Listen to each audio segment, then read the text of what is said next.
جو آپ کرنا چاہتے ہیں ملک کے لیے بہتری کرنا چاہتے ہیں کریں، لیکن مسلح افواج کو آپ اپنی سیاست سے باہر رکھیں. مسلح افواج جو کام کر سکتے ہیں وہ انتہا زیادہ توندئی کے اور پروفیشنل طریقے سے کریں، اور کر کے دکھا دیا.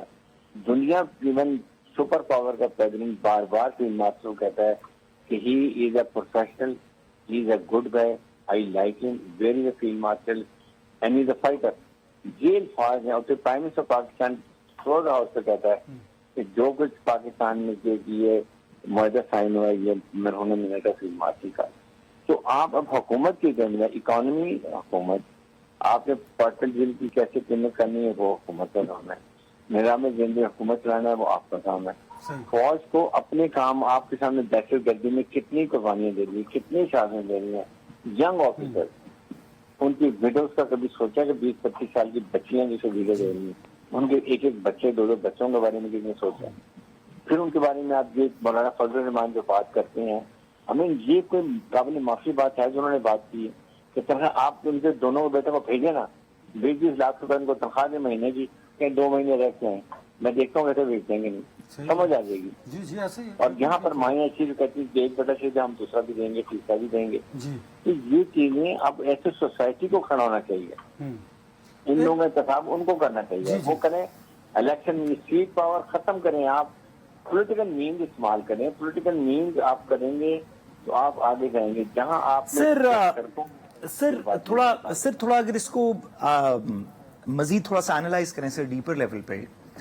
سر جیسے کہ آپ نے کہا سر ان باتوں سے سر کوئی تقریباً آپ کسی کو بھی پاکستان میں میرا خیال ہے کہ سڑک پہ بھی کنفرنٹ کریں تو اسے پوچھیں کہ کیا مارکہ حق میں پاکستان نے اور پاکستان کے افواج پاکستان نے اچھی پرفارمنس دی تو کہے گا بہترین دی.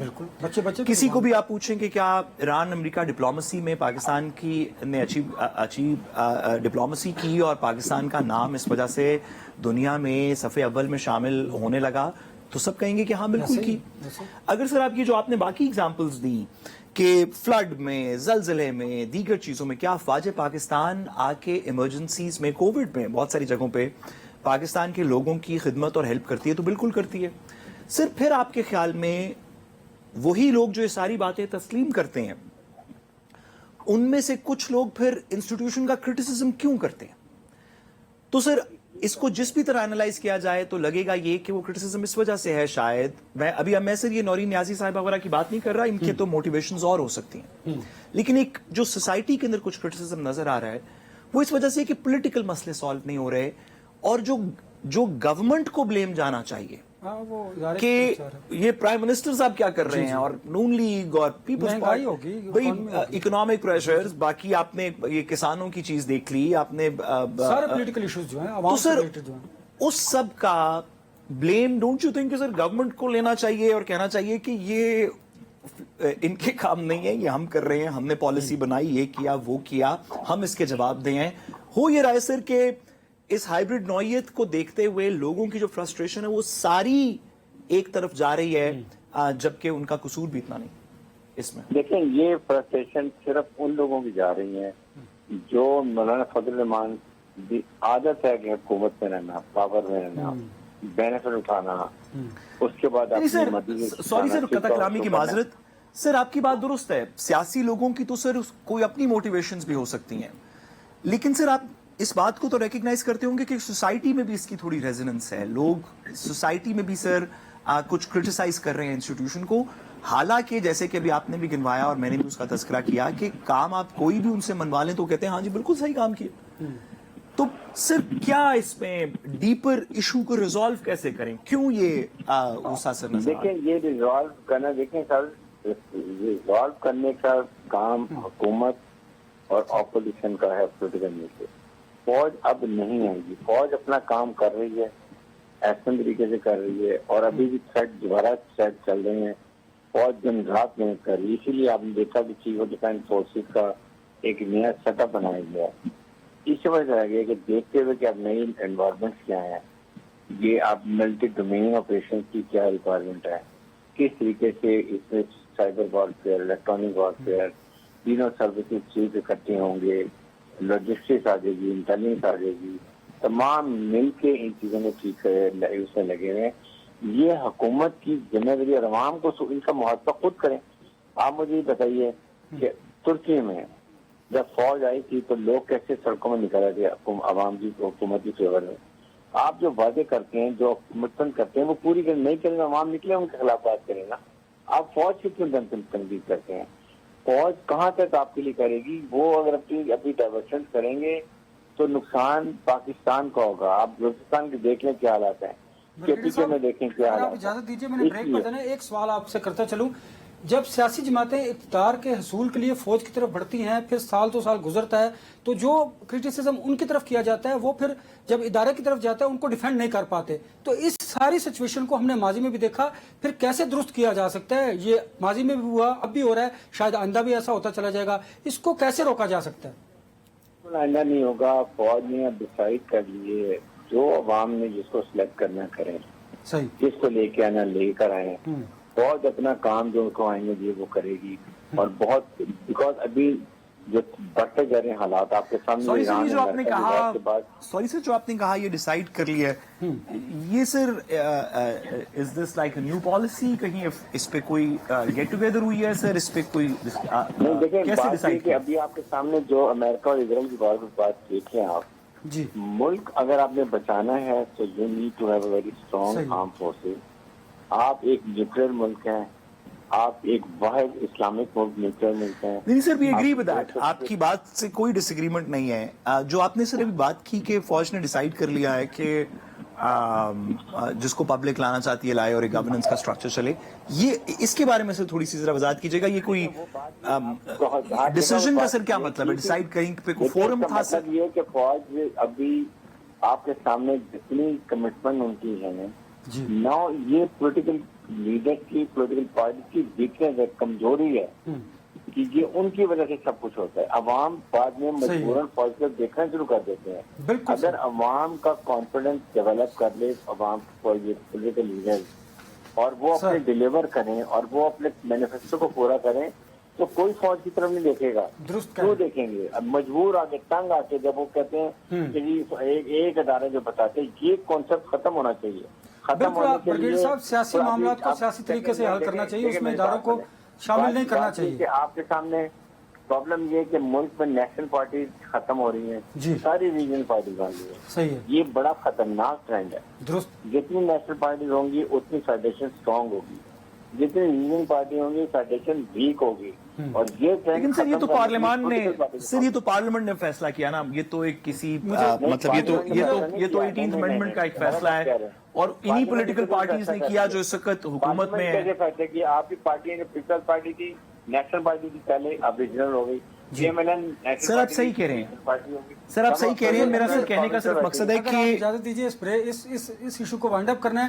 برگیڈر صاحب مجھے ایران اور امریکہ کے ایشو پر بھی جانا ہے, لیکن وہ بریک اس کو زیر بحث لائیں گے. میرے ساتھ رہیے گا.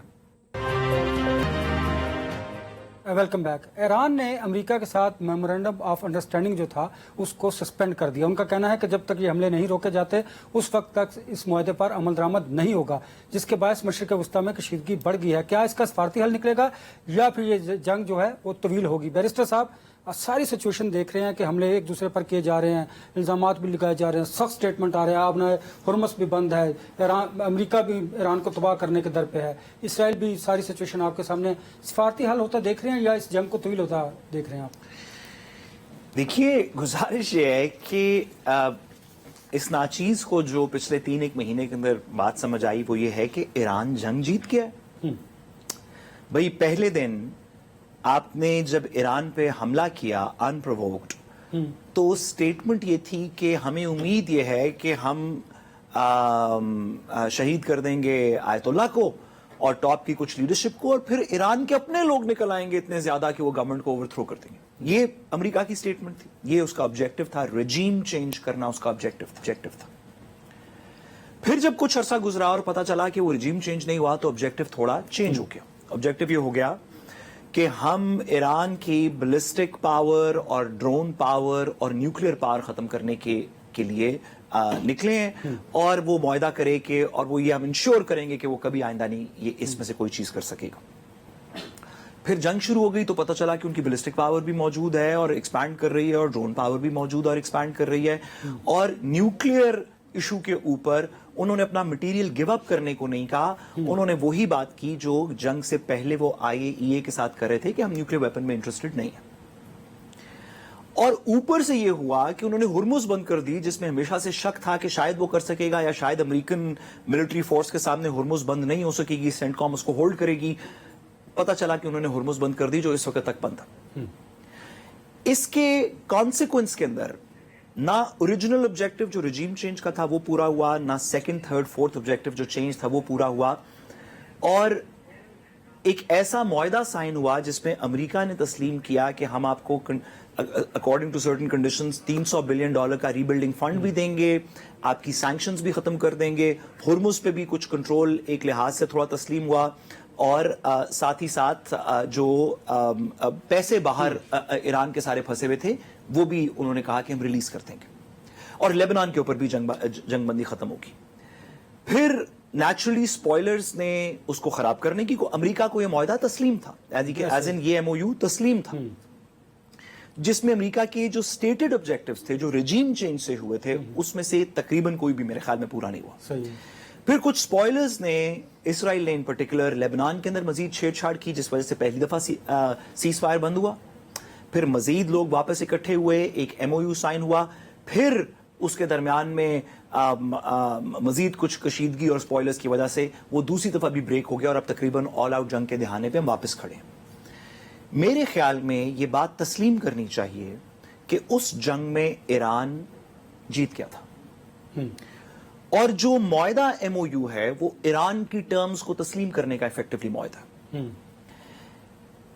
اگر اس بات کو تسلیم کر لیا جائے دونوں سائیڈز کی طرف سے تو یہ پیس ہولڈ کر سکتا ہے. اگر اس حقیقت کے سامنے دونوں سائیڈز کہیں کہ ہم جیت گئے, ہم تباہ کر دیں گے, سیولائزیشن برباد کر دیں گے, وہ کہیں پھر آپ کر کے دکھائیں, ہم گراؤنڈ ٹروپس بھیجیں گے, وہ کہتے ہیں آپ بھیج کے دکھائیں, پھر تو یہ ایسے ہی چلتا رہے گا. بھائی ایک جنگ ہوئی ہے, اس کو ختم کرنے کا کوئی طریقہ ہوگا, اس کے اندر کوئی جیتا کوئی ہارا, کچھ گین کیا کچھ لوز کیا. اس بات کو تسلیم کرنا چاہیے کہ اچھا برا صحیح خراب لولا لنگڑا ایران میدان میں امریکن آبجیکٹیوز کو ڈیفائی کرنے میں کامیاب ہو گیا. ایران جنگ جیت تو نہیں, یہ تو نہیں آپ کہہ سکتے کہ ایران نے امریکہ کے اوپر قبضہ کر لیا, لیکن جن آبجیکٹیو سے امریکہ نے جنگ شروع کی تھی وہ ایران نے آبجیکٹیوز پورے نہیں ہونے دیے, یہی اس کی جیت ہے. بریگیڈیئر صاحب, مشرق وسطیٰ کی بدلتی ہوئی صورتحال, اب ایران نے کہا کہ ساتھ نہیں ہم, تو اب جو یہ سچویشن ہے مشرق وسطیٰ کی, اس میں آپ نئے ہرمز اور باب المندب جو ہے وہ غیر محفوظ ہیں. کیا 1973 میں اس طرح کے ایک توانائی کا بحران آیا تھا, آپ سمجھتے ہیں کہ وہ بحران ان وجوہات کی وجہ سے اب بھی آ سکتا ہے؟ دیکھیے, جب توانائی کا بحران آیا تھا نا تو دنیا اس طرح الیکٹرانکلی اور AI سے کنیکٹڈ نہیں تھی, اتنا بڑا بحران تھا. اگر کسی وجہ سے ایران کے پاور سٹرکچرز کے اوپر, انرجی جنریشن یونٹس کے اوپر, ڈسٹریبیوشن یونٹس کے اوپر, ٹرانسمیشن یونٹس کے اوپر حملہ ہوا اور ایران میں ایک ڈارکنس کر دی گئی تاکہ وہ دنیا سے انٹریکٹ نہ کر سکے, کوئی بات نہ کر سکے, کوئی الیکٹرانک ایکوپمنٹ نہ یوز کر سکے, تو ایران نے وعدہ کیا ہے کہ ہم گلف کے دیگر ممالک کو بھی اندھا کر دیں گے, electronically so to speak, blind کر دیں گے. اگر 2026 میں مڈل ایسٹ کا electronic data AI structure blind ہو جائے, اس کو پاور سپلائی نہ ملے, یعنی کہ یہاں پہ جہاز نہ لینڈ کر سکیں, پراپر نیویگیشن نہ ہو سکے, ایئرپورٹس کی کہانی نہ چل سکے, بینکنگ سسٹم نہ چل سکے, تو یہ کوئی چھوٹا موٹا کرائسس نہیں ہوگا. وہ 1973 تھا. آج کی دنیا میں تو صرف تیل کی شپ سے ایک آبنا کے اندر سے ایران نے بند کی جب سپلائی, تو پوری دنیا کی اکانومی تقریباً کو لالے پڑ گئے. اگر مڈل ایسٹ الیکٹرانکلی بلائنڈ ہو جائے تو میرا خیال ہے کہ اسی کو تیسری ورلڈ وار کہتے ہیں. صحیح ہے. ایئر وائس مارشل اعجاز محمود ملک صاحب نے ہمیں جوائن کیا ہے. ملک صاحب, جوائن کرنے کے لیے بہت شکریہ. فرمائیے گا کہ کیا اب امریکہ جو ہے وہ ایران کے ریاستی ڈھانچے کو نقصان پہنچا رہا ہے, پل تباہ کر رہا ہے, ایٹمی تنصیبات کی بجائے اب وہ بجلی گھر کی طرف آ رہا ہے اور بلڈنگز پر اٹیک کر رہا ہے, اور ایران نے بھی جو MOU ہے اس کو سسپینڈ کر دیا ہے. ایسی صورتحال میں اب جنگ کو طویل ہوتا دیکھ رہے ہیں, یا پھر قطر, پاکستان, ترکیہ, سعودی عربیہ کی جو سفارتی کوششیں ہیں اس کو کامیاب ہوتا دیکھ رہے ہیں؟ یقیناً یہ تشویشناک صورتحال ہے, اور اس کے بارے میں کوئی ڈیفینیٹو ٹرمز میں کوئی تجزیہ کر کے یہ رائے دینا کہ آنے والے دنوں میں کیا ہوگا یہ بڑا مشکل ہے، کیونکہ پریزیڈنٹ ٹرمپ جس انداز سے وہ اپنی سیاست کرتے ہیں اور جس انداز سے وہ انٹرنیشنل معاملات کو مینج کرتے ہیں، اس میں وہ دنوں کی بنیاد پہ نہیں بلکہ گھنٹوں کی بنیاد پہ وہ جو ہے ان کی پالیسی سٹیٹمنٹس، پالیسی ایکشنز، وہ ساری چیزیں تبدیل ہوتی رہتی ہیں۔ لیکن میرا اپنی ذاتی رائے یہ ہے کہ اگرچہ یہ سیز فائر کی بہت بڑی ہوئی ہے اور بہت زیادہ جو ہے تباہی ہوئی ہے ایران میں بھی، لیکن ایران کا رسپانس بھی جو ہے وہ ملٹیپل جو ہے گلف اسٹیٹس میں انہوں نے دیا ہے، اور اس کی وجہ سے یہ ایک پورا خطہ جو ہے وہ دوبارہ ایک جنگ کی لپیٹ میں ہے۔ لیکن اس کے باوجود میں سمجھتا ہوں کہ جو میڈیشن کی کوششیں در پردہ ہو رہی ہوتی ہیں اس کی بنیاد پہ اور اپنے انٹرسٹ کی بنیاد پہ بیٹر سینس ول پرویل، اور دوبارہ یہ مذاکرات کی میز پہ آ جائیں گے اور ڈی ایسکلیشن ہو جائے۔ صحیح ہے، چلیے مجھے بریک کی طرف بڑھنا ہے، بریک کے بعد جب واپس آئیں گے تو گفتگو کے سلسلے کو میرے ساتھ رہے گا۔ Welcome back. بیرسٹر صاحب، امریکی نائب پریزیڈنٹ جو ہیں جے ڈی وینس، انہوں نے کہا ہے کہ اسرائیل نے منظم سازش کی ہے اور انہوں نے ایک رائے عامہ ہموار کی ہے اس جو ایم او یو ہے اس کو ختم کرنے کے لیے۔ یہ بہت بڑا الزام ہے، آپ سمجھتے ہیں یہ اسپوائلر اسرائیل کی وجہ سے یہ ایم او یو آگے نہیں بڑھ پا رہا اور شاید جنگ بندی نہیں ہو پا رہی؟ دیکھیے کہ بڑی اچھی بات ہے کہ امریکن وائس پریزیڈنٹ نے بات کی، ساری دنیا تو بڑی دیر سے بات کر رہی ہے۔ آپ الجزیرہ سننا شروع کر دیں، جو کہ پچھلے عرصے میں بہت زیادہ سننے کا موقع ملا، کم از کم مجھے۔ آپ امریکن ٹیلی ویژن چینل سننا شروع کر دیں، ایک فاکس نیوز کے علاوہ آپ یہ C N N, N B C, A B C وغیرہ سنیں، آپ آسٹریلین یا اسکائی نیوز وغیرہ سننا شروع کر دیں، تو آپ کو امیڈیٹلی ایک انڈین میڈیا کے علاوہ، اسرائیلی میڈیا کے علاوہ اور امریکہ میں جو رائٹ ونگ ریپبلکن میڈیا اس کے علاوہ، اس میں بھی خیر اب کچھ چینجز آ چکے ہیں۔ سب لوگ اس بات کو تسلیم کر رہے ہیں کہ اسرائیل، جس کے اب سے کچھ عرصہ پہلے، اور ہمیں اس بات کو صرف 2026 کے تناظر میں نہیں دیکھنا چاہیے، 2024 کے میرا خیال ہے 23 کے اکتوبر میں جب اسرائیل کے ایک کانسرٹ کے اوپر اٹیک ہوا تھا، اس کے بعد سے ایک لارجر پلان بنا میری ناقص رائے میں اسرائیل کی طرف سے، جس میں انہوں نے اسماعیل ہانیہ کو شہید کیا ایران کے اندر، انہوں نے اسماعیل سنوار کو شہید کیا غازہ کے اندر، انہوں نے ایران کے پرائم منسٹر کا جہاز، آپ کو پتہ ہے ان کا اور ان کے فورن منسٹر کا جہاز گر گیا جب وہ آذربائیجان سے شاید واپس آ رہے تھے۔ اس کے اندر شہید نصر اللہ کو کیا گیا، نصر اللہ صاحب کو شہید کیا گیا جو کہ حزب اللہ کے لیڈر تھے۔ اس کے اندر سیریا کی گورنمنٹ ٹاپل ہوئی، ایک لارجر پلان تھا۔ اس کے اندر ایبراہم اکارڈ سائن ہوئے اسی کچھ پیریڈ کے اندر، جس پیریڈ کی میں بات کر رہا ہوں، اس کے اندر ایک لارجر بورڈ آف پیس کی سیٹلمنٹ ہوئی، جس سے اس خطے کے اندر اسرائیل کی ایک ایفیکٹولی اتھارٹی جس کے اندر موجود تھی، پیلسٹینینز کا ذکر نہیں تھا۔ اسرائیل کا ایک لارجر ایم تھا اس خطے میں، اس ایم کی سیکنڈ لاسٹ کڑی ایران تھا، کہ اگر ایران کسی طریقے سے اس کی کرنٹ رجیم سے ختم ہو کے رجیم چینج ہو جائے اور ایک ایسا ملک بن جائے جو کہ اسرائیل کے ساتھ تھا بالکل دوست ہے، تو پھر بس ایک آخری سیڑھی پاکستان رہ جائے گا۔ تو اس لارجر پلان کو، جو کہ تقریباً تمام وار ایکسپرٹس، آپ اسکاٹ ریٹر کو سن لیں، آپ ڈگلس میکگریگر کو سن لیں، آپ جتنے بھی اس ریجن کے ویسٹرن ایکسپرٹس ہیں، وہ سارے تقریباً اس بیسک آئیڈیا کے اوپر کو تسلیم کرتے ہیں کہ نیتن یاہو کا یہ پلان تھا کہ اس پورے خطے کے اندر ایک اسرائیل کی جاگیرداری ہوگی، جس کی بہت سارے سٹیپس اس نے پورے کر لیے، آخری دو سیڑھیاں ایک ایران اور ایک پاکستان تھا۔ مجھے ذرا اجاز صاحب کی طرف بڑھائیں۔ اجاز صاحب، موجودہ جو مشرق وسطیٰ کی صورتحال ہے، اس میں خلیجی ممالک کو بھی ایران کہہ رہا ہے کہ اگر آپ نے امریکی اتحادیوں ان کو بھی دھمکیاں دے رہے ہیں، ایسے میں آپ سمجھتے ہیں کہ امریکہ کے لیے اب خلیجی ممالک جو ہیں وہ صرف ایک اسٹریٹجک احساسہ کے طور پر ہیں یا ان کے لیے سیکیورٹی بوجھ بنتے جا رہے ہیں؟ دیکھیں، یہ اوور آل جس طرح ابھی بات ہو رہی تھی، یہ ایک بہت کمپلیکس سچویشن ہے، اور اس سارے مسئلے میں بنیادی جو ایشو ہے وہ تو فلسطین کا مسئلہ ہے، اور یا گریٹر اسرائیل کا مسئلہ ہے اس کے مقابلے میں آپ کہہ لیجیے. لیکن اب ہوا یہ ہے کہ جنگ کو اس طریقے سے مینیج کیا گیا اور اب آپ دیکھیں کہ اصل مسئلہ تو جوں کا توں ہے, اس کے بارے میں کوئی بات ہی نہیں ہو رہی. اور اب جنگ کے بعد سیز فائر جو ہے اس کی تمام تر نیگوسیشنز وہ ساری مسائل سے ہٹ کے وہ آبنائے ہرمز کے جو ہے کنٹرول. سر یہ بتائیے قطع کلامی کی معذرت سر, یہ بتائیے گا کہ جو آپ نے بنیادی مسئلے کی بات کی فلسطین کی, جس کے اوپر ایک بورڈ آف پیس کا معاہدہ ہوا تھا جس کا پاکستان بھی سگنیٹری تھا, امریکہ اس کا گارنٹر تھا, اس کے نیچے سر کچھ ٹائم لائنز اور کچھ چیزیں طے کی گئی تھیں جن میں سے ایک بھی پوری اس وقت تک نہیں ہوئی, جس میں سب سے پہلی بات یہ تھی کہ اسرائیل IDF جو فورسز ہیں, اسرائیل ڈیفنس فورسز, ان کو وڈرا کیا جائے گا ایون غازہ اور ویسٹ بینک کے اندر سے, ایک اس کی 3 اسٹیپ پروسیس میں سے پہلی لائن تک. اور سر اس وائلیشن کا کوئی کانسیکوینس بھی نہیں ہوا, ہم بھی سر اس کے اندر پارٹی ہیں. تو سر کیا کانسیکوینس ہوگا اب جب کہ ساری بات تسلیم ہو چکی ہے؟ ایران کی کہانی بھی اب ایفیکٹولی سیٹل تو نہیں, مطلب ایک بات تسلیم ہو چکی ہے کہ اسرائیل اس میں سپوائلر تھا. تو اس بورڈ آف پیس کے 56 یا کچھ ممالک اور تمام فورسز کیا کریں گے اسرائیل کے خلاف اس معاہدے کے لیے؟ اور اگر اس معاہدے پہ کچھ نہیں ہوگا تو پھر ایران کے معاہدے کے اوپر کیا ہو سکتا ہے کل کو؟ دیکھیے بورڈ آف پیس بھی وہی کرے گا جو اس سے پہلے یونائٹڈ نیشن سیکیورٹی کونسل کی قراردادوں کا جو حال ہوا.